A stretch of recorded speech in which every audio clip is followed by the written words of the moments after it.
Yeah, my name's Gabe Zoll. Another article that you might want to sort of gander at is Ousted IRS Chief, Errors Not Caused by Politics.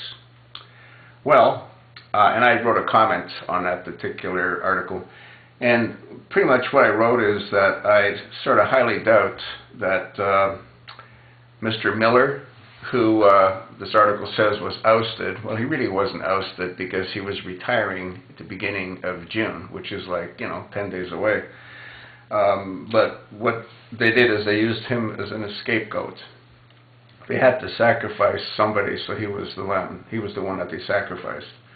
The problem that I see is that as much as Miller tried to defend the White House by saying that nobody from the White House was even aware of what happened, they're blaming it on some low-level individuals in the Cincinnati office.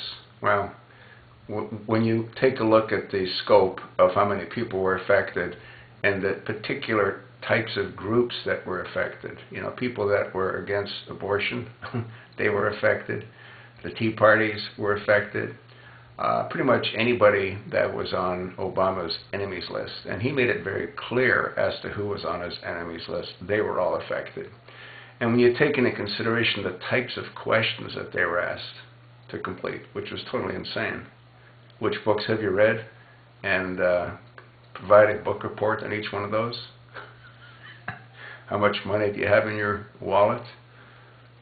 What kind of posters or what kind of political signs do you put on your front lawn during elections?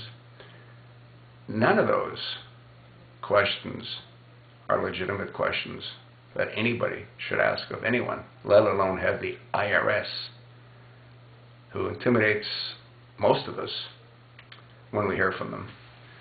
Well, what I think this did was it actually probably destroyed Obamacare, since there's going to be no media to implement Obamacare because the IRS simply can't do it after what has been exposed that they've actually done. Now, Miller, I think, probably will never admit that it originated in the White House or the White House even knew about it. And the reason that is like in the movie The Godfather, where the guy woke up with his horse's head in his bed.